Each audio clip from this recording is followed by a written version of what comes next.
Derechos históricos. Las Islas Malvinas originalmente eran un territorio deshabitado. Su primer visitante europeo se cree que fue el español Esteban Gómez, en 1520. A este lo sucedieron sus compañeros Simón del Casaba y Alonso Camargo, una década después. La primera visita británica se produjo recién en 1592, por parte de John Davis. Ninguno de estos exploradores marinos ni otros contemporáneos fijó allí un asentamiento permanente.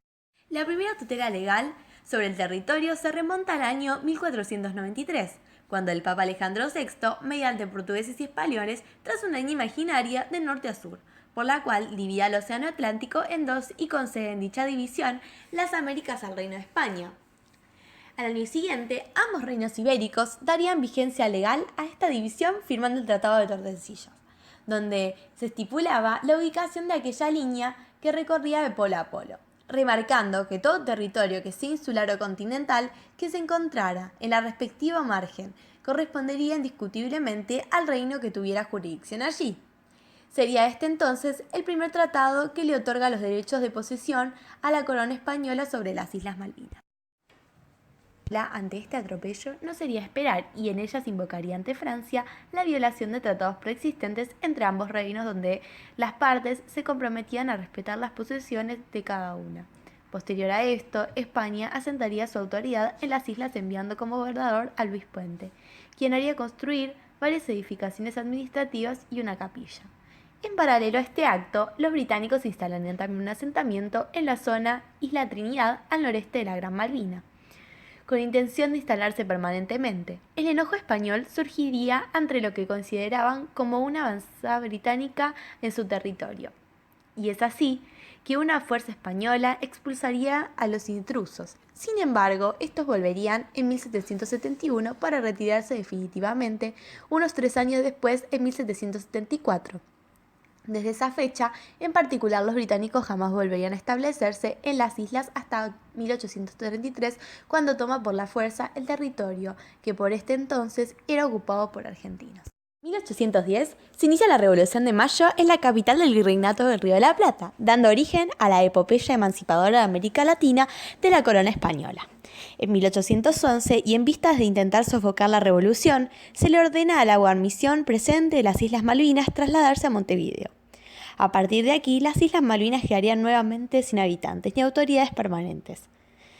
En 1820 tomarían entonces posesión efectiva de las Islas Malvinas al enviar una fragata a las islas a mando del oficial de marina David Jewett, con el objetivo de establecer allí una población permanente. Un acto público se llevó a cabo en la Puerto Soledad, con la peculiaridad de contar con la presencia de pescadores, lobreros y balleneros de múltiples nacionalidades, entre ellos personas de origen estadounidenses y británicos. Todos estos hechos serían publicados simultáneamente tanto en los principales medios de prensa de Estados Unidos como en los del Reino Unido, sin motivar objeción alguna por gobiernos de esas naciones. El 2 de febrero de 1825, y gracias a las gestiones de Bernardino Rivadavia, el Reino Unido finalmente reconocería a la República Argentina como una nación independiente. Durante este acto, el Reino Unido no representa ningún tipo de disconformidad sobre la integridad territorial de Argentina, ni aún sobre su posesión efectiva de las Islas Malvinas, heredadas en España por el principio de uti praecetis iure. En 1832, la corbeta norteamericana US Lexington ejercería un acto de despropósito de avasallamiento atacando Puerto Soledad en represalia a la confiscación realizada por Vernet de la carga de un buque de bandera estadounidense que portaba mercadería recolectada en las islas sin permiso. Este acto de los Estados Unidos era una protesta desproporcionada a los que consideraban una confiscación arbitraria, pero que no hacía mella al derecho de jurisdicción de las islas por parte de la República Argentina. Vale recordar que Estados Unidos había reconocido la independencia argentina antes que Gran Bretaña y que en dicho acto también validaba la soberanía argentina sobre los territorios que se adjudicaba. Sin embargo, en Buenos Aires, el encargado de negocios de los Estados Unidos intentaría, como argumentación al atropello dado por el US Lexington, dudar de los derechos de Argentina sobre las Malvinas, y él mismo sería expulsado por el gobierno de Rosas. aprovechando la debilidad que daba el reciente ataque norteamericano sobre la población y la guarnición de Puerto Soledad. El 2 de enero de 1833, tropas de Gran Bretaña desembarcarían en las islas y por la fuerza tomarían la guarnición argentina, izando ilegalmente el pabellón británico hasta el 2 de abril de 1982. Desde 1833 a la fecha, Argentina protestaría incansablemente en todo foro internacional posible por la usurpación de las Islas Malvinas por parte de Gran Bretaña. En 1961 en las Naciones Unidas se crearía el Comité de Decolonización con el objetivo de terminar con la jurisdicción colonial en el mundo. La Argentina presentaría ante este el alegato Ruda por el delegado argentino José María Ruda y expondría ante la comunidad internacional los fundamentos históricos y jurídicos que constituyen a los reclamos argentinos sobre las Islas Malvinas. Ambas naciones, luego de este alegato, serían invitadas a establecer un diálogo bipartito para solucionar la controversia en disputa por la soberanía del archipiélago. En 1964 se incorpora a la OEA el artículo 8 que reconoce los derechos de Argentina sobre las Islas Malvinas, a las cuales clasifica como colonia británica e insta a resolver la controversia por la vía pacífica, mientras desconoce el derecho británico a otorgar la independencia a las islas y a estas a solicitar su ingreso a la OEA. En 1971, Gran Bretaña y Argentina firmarían un nuevo acuerdo que regularía las comunicaciones y el movimiento de personas entre Argentina continental y las Islas Malvinas. También se fija fecha para junio de 1977 para iniciar negociaciones concretas en cómo acordar la soberanía de las Islas Sandwich del Sur, Georgia del Sur y Malvinas. En el marco de este entendimiento, Argentina proporciona a los habitantes de las islas, bautizados despectivamente como Kelpers por los británicos, un puente aéreo y un servicio regular de vuelos para permitir el abastecimiento de los isleños y así también el acceso a centros de salud y educación de la Argentina. El gobierno España, por su parte, también termina reconociendo la independencia argentina en el año 1860, y tras este acto le cede todos los derechos sobre los que fueran sus territorios, con retroactividad a 1810. Un hecho para resaltar es que fue precisamente Gran Bretaña la nación más interesada en auspiciar este reconocimiento entre Argentina y España. No hay ningún tipo de antecedente legal que dictamine el derecho de Gran Bretaña a tomar posesión de las Islas Malvinas, más no sea su expansión colonial ejercida por la fuerza y a contraposición al buen obrar en las relaciones internacionales. La corona británica realiza su conquista armada contra una nación soberana a la cual reconocía como tal. Posteriormente, en 1833, la Argentina reclamaría sus derechos sobre el archipiélago, con el ingrediente de que en 1849 el secretario de Asuntos Extranjeros británico dictaminaría que el asunto es un tema a ser resuelto entre ambos países, dando jurídicamente lugar al reclamo argentino al reconocer que era materia de avance el estado de las cosas como se encontraba en ese momento. Otro hecho menor, pero de cierta relevancia jurídica, ocurrió en 1853, cuando existió un conflicto entre Estados Unidos y Gran Bretaña. La disputa surgió por el derecho de pesca en las islas, donde los británicos reprenderían a 2 barcos norteamericanos acusándolos de depredación, en un hecho que fue muy similar al acontecimiento en la administración de Barnett en 1832, en la misma nación. Estados Unidos protestó enérgicamente contra la aprehensión de sus buques y puso resistencia a la acción británica al punto de que William F. Lynch, comandante de la corbeta USS Germantown, puso en duda los derechos británicos sobre las islas. El asunto llegó a la agenda intergubernamental de los estados, y así el secretario de Estado norteamericano William L. Marcy comunicó a Gran Bretaña en nombre de su país que Estados Unidos no reclamaría derecho alguno sobre las islas, pero tampoco habría reconocimiento ni reconocería derechos sobre ellas a los británicos ni a ninguna otra potencia. El asunto finalmente sería resuelto y ambos buques pagarían sendas multas. Pero aún así, Estados Unidos no presentaría consentimiento formal a los derechos británicos en Malvinas.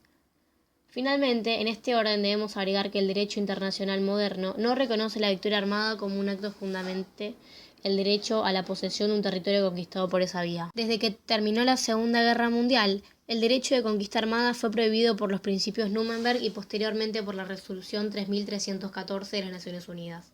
El principal interés de esta normativa era evitar que media Europa fuera anexada territorialmente a la URSS, incluida la mitad de Alemania, y si bien estos países quedaron bajo influencia soviética, al menos mantuvieron su identidad territorial. En lo que compete a Malvinas, es de destacar que la victoria armada de 1982 sobre las tropas argentinas tampoco les otorga derechos a los británicos sobre estas. Es por ello que en 1983, cuando fue restablecido el orden democrático en Argentina, las Naciones Unidas volvieron a reiterar su llamado a las partes para reiniciar las negociaciones pertinentes. Gran Bretaña, por su parte, se niega a negociar y antepone ante todo la voluntad de los 3.000 habitantes de las islas, quienes a su vez manifiestan no querer ser argentinos. Todo esto lo hacen bajo el supuesto paraguas del derecho a la autodeterminación, pero legalmente no pueden evocar tal cosa, ya que han sido reconocidos por la comunidad internacional como una colonia. Derechos geográficos por los cuales Argentina considera las Malvinas como propias. Las Islas Malvinas son geológicamente parte de la Patagonia. Una elevada meseta submarina las mantiene unidas al continente sobre la misma plataforma continental submarina que forma un zócalo no más de 170 metros de profundidad. Sobre esta superficie se extiende el mar epicontinental argentino y más allá de este comienza el talud continental, que rápidamente se une a más de 1000 metros de profundidad. El territorio argentino continental más próximo a las islas se encuentra en el Cabo San Juan de Salvamento, ubicado en la isla de los Estados, que a su vez se halla a 346 kilómetros del Cabo Belgrano, que se destaca al sudoeste de la isla Gran Malvina. La ciudad de Río Grande es la más próxima a Malvinas, encontrándose a 705 kilómetros, mientras que son 1800 kilómetros los que la separan a las islas de la capital argentina. Estas distancias contrastan con los más de 12.000 kilómetros que la separan de Londres. En el margen continental se encuentran las islas Georgias del Sur y Sandwich del Sur. De esta manera tenemos que las Islas Malvinas están conectadas con Sudamérica por una elevada plataforma submarina y las Islas Georgias del Sur, San Pedro y Sandwich del Sur se encuentran en el margen continental formando una unidad geológica con la parte continental de la República Argentina e integrando así su territorio. La flora malvinera marítima tiene por base el fitoplancton, que está compuesto de diatomeas o algas unicelulares con clorofila. En cuanto a los vegetales terrestres, se hace notar la falta de árboles. Sin embargo, las islas producen una buena calidad de pastos. La fauna es mucho más variada que la flora. Los pequeños crustáceos, denominados krill, abundan al sur de la convergencia antártica y disminuyen con rapidez al norte. En las aguas malvineras existen variedades de moluscos, medusas y crustáceos como la centolla. Entre los peces se encuentran la polacra, el pámpano, la merluza de cola, la brótola del sur, el abadejo y el pez raya. Además se conocen variedades de patos y gansos. En las islas se han detectado 4 clases de pingüinos: el real, el papua, de penachos amarillos y el magallánico. Tanto por la latitud como por las lluvias, la vegetación que debiera corresponderle a las Malvinas sería de los bosques subantárticos del sur de Santa Cruz y Tierra del Fuego. Pero la realidad es que la persistencia e intensidad de los vientos impide el desarrollo de árboles. Por ello, la vegetación, si bien es densa, está constituida por la estepa arbústica. La formación vegetal es constante en el curso del año y cubre todo el suelo, excepto por algunos parajes rocosos donde predominan árboles de las mismas familias de la cordillera andina en un pasado. En los bajos terrenos impermeables abundan los musgos, donde va formándose turba, que es prácticamente el único combustible de los isleños. Hay gran cantidad de pastos de poca altura, generalmente duros. Menudean las matas de encojín, como en la estepa patagónica. La fauna de las Islas Malvinas pertenece al distrito zoográfico patagónico, aunque ofrece algunas peculiaridades con respecto a la parte continental del mismo. La fauna es riquísima en volátiles y en especies terrestres y acuáticas. La variedad de aves, tanto terrestres como acuáticas, es extraordinaria. Las aves marinas están representadas por numerosas especies y son de dos clases, voladoras o no.